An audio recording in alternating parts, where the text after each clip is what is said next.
Yang kelima, kenapa begitu hebatnya? Karena ini amanah yang diberikan kepada Nabi, ya kan? Jadi sholat itu diterima setelah Rasul bertemu dengan para nabi. Di lantai berapa itu, Bu? Nabi bertemu itu di langit-langit berapa? Langit pertama, langit kedua, langit ketiga.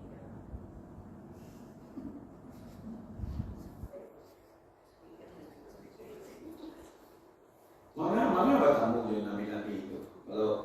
Kalau hanya mengatakan apa namanya, hello, gitu ya. Bertemu dengan Nabi Adam. Iya. Apakah hanya bertemu begitu saja atau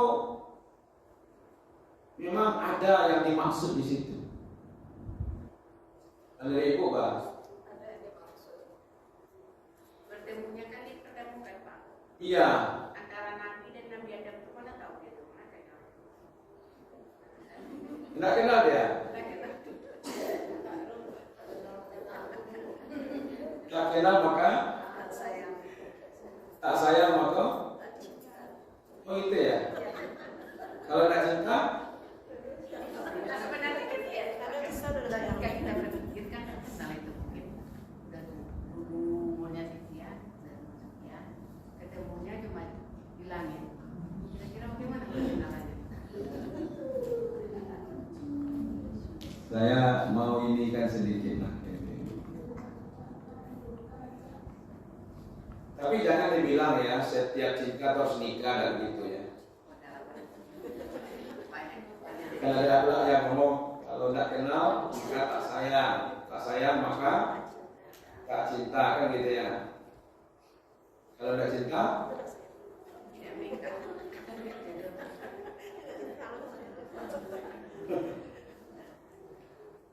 oke, pertemuan.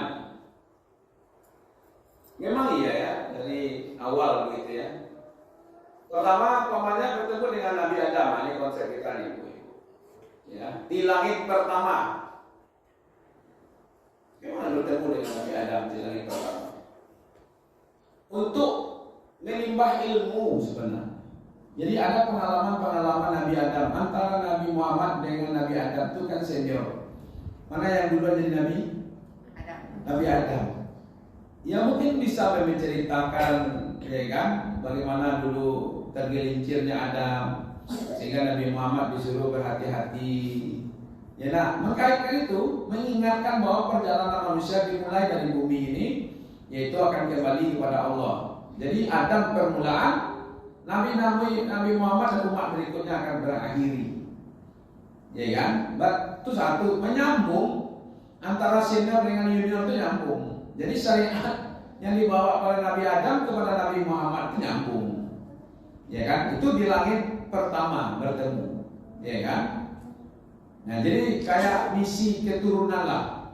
Jadi kalau ketemu junior dengan senior tentu mengingatkan ada misi-misi junior dan senior dulu kan. Jadi ada di situ supaya berhati-hati. Yang kedua, Nabi Muhammad itu juga bertemu di langit yang kedua dengan Nabi Isa dan Yahya. Ya kan? Bagaimana menjaga kesucian, kezuhudan Nabi Isa. Nabi Isa itu termasuk Nabi yang paling miskin, umur muda, dalam makna umur di dunia. Dia kan diangkat, ya kan? Kesucian jiwanya, bagaimana dia dizalimi. Itu yang sok-sok sekarang ini, yang dulu menzalimi itu sok-sok mempertuhan. Padahal Nabi Musa itu, Nabi Isa itu mau dibunuh, disalib kan? Nah, yang disalib itu yang mirip dengan Nabi Isa. Ya kan? Nah itu sebenarnya memberi ilmu kepada Nabi Muhammad bahwa dakwah-dakwah yang dihadang sekarang itu, kalau di Nabi Muhammad itu ada Abu Lahab, Abu Jahal gitu kan. Nah Nabi Isa kan juga ada itu yang ingin membunuhnya, sehingga diganti wajahnya seperti Yudas. Ya kan? Sehingga yang disalib itu bukan Nabi Muhammad kan. Ya, bukan Nabi Isa ya, Tapi yang disalib itu yang dimiringkan wajahnya oleh Allah. Maka ada, kalau di dalam Islam itu dipahami bahwa Nabi Isa itu diangkat. Nah, di antaranya itu bagaimana Nabi Isa ini menghadapi, ya kan, lawan-lawan yang menghadang dakwahnya, itu ketemu itu. Nah, ketemu juga dengan Nabi Yusuf di langit yang ketiga, ya kan? Nah, kalau Nabi Yusuf ceritanya apa, Bu? Apa cerita tentang kalau Nabi Yusuf, cerita apa kira? Hah? Zulaiha cerita. Ya kan? Nabi Yusuf yang digoda oleh Zulaiha, seorang perempuan, sehingga dia masuk penjara. Tapi ujung-ujungnya dia masuk istana. Itulah bedanya Nabi Yusuf dengan pejabat sekarang. Kalau Nabi Yusuf dulu masuk penjara dulu, baru masuk istana. Kalau sekarang masuk istana dulu, baru masuk penjara. Itu bedanya, ya kan? Jadi ada di situ bahan kajian, ya kan? Bagaimana Nabi Yusuf, ya kan, dalam menahan goda-godaan lawan-lawan politiknya lah, seperti itu, ya kan? Oke, kemudian juga bertemu umpamanya dengan Nabi Idris di langit yang keempat.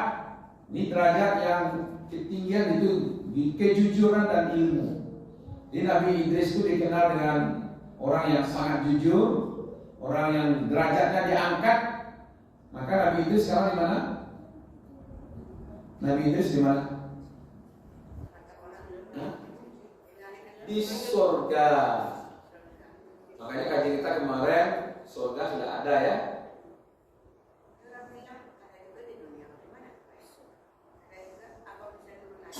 Oh ada, Idris banyak di surga di dunia. Iya kan?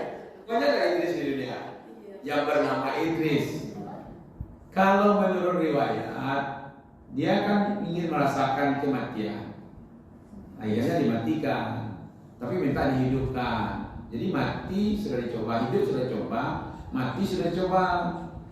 Lalu setelah itu minta dihidupkan, berarti hidup sudah 2 kali. Ingin diperlihatkan neraka. Ya, dicobanya melihat neraka itu. Ini minta masuk surga kan? Setelah masuk ke surga, udah ada keluar lagi. Kita sudah dialami semuanya, apa lagi? Kamu keluar dari surga lagi. Ya kan? Nah, maka dia berada di surga. Ya, surga itu sudah ada. Oke. Kemudian di langit yang kelima itu ketemu dengan Nabi Harun. Ya, bagaimana kelembutan Nabi Harun. Ya, dicintai oleh kaumnya. Itu yang dibagi, rahmahnya, pengasih. Ya kan? Maka Nabi Muhammad itu dituntun oleh Allah supaya menjadi orang-orang yang rahmah. Artinya pabima rahmatin minallahi lintalahum. Maka itu Nabi tidak pernah kasar. Nabi itu malahan ibu-ibu, ini menarik ya, tapi nanti lah saya kayak justru disuruh merendahkan dirinya terhadap umat. Berbeda mana Bu? Nabi itu disuruh merendahkan dirinya terhadap manit taba'aka. Jadi bukan menggabdangkan diri. Bedanya pejabat ini yang sampai jabatan membusung radionya. Dia tak kambang bagi dona ya baunya. Nabi Muhammad itu disuruh, ya. Nanti kita bahas dulu, ya. Kata Allah itu kepada Nabi Muhammad, rendahkan dirimu terhadap orang beriman yang mengikuti kamu. Enggak umat disuruh merendahkan diri, ya kan? Nama buku-buku itu enggak ada dulu, ya kan? Nah, gitu di situ ya. Oke, bertemu dengan Nabi Musa itu di langit yang ke-6. Jadi kalau ada dialog nanti berapa dulu dari 50 sholat menjadi 5 gitu ya. Nah, itu bertemu dengan Nabi Musa. Lalu yang terakhir itu bertemu dengan Nabi Ibrahim itu di langit yang yang ke-7, yang tauhidnya di situ. Ya kan? Tentu ada hikmahnya di situ yang dituntut sebenarnya. Ya. Yang mana ya nyambung antara nabi-nabi terdahulu dengan Nabi Muhammad. Ya, di sini di masa peristiwa ini kan ada, walaupun sholat dulunya 50, tapi jangan dipahami bahwa Nabi Muhammad tidak menerima yang 50 lalu nego-nego itu. Seolah-olah tidak sami'na wa ata'na. Kan orang beriman itu kalau diperintah ya, dia harus sami'na wa ata'na. Kalau ini tidak, seolah-olah begitu ya. Padahal begitulah cara syariat. Awalnya memang sholat pada masa Nabi dulu itu 50 kali.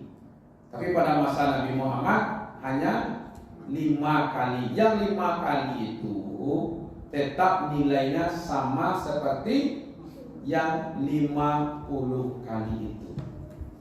Nah itu pentingnya ibu-ibu.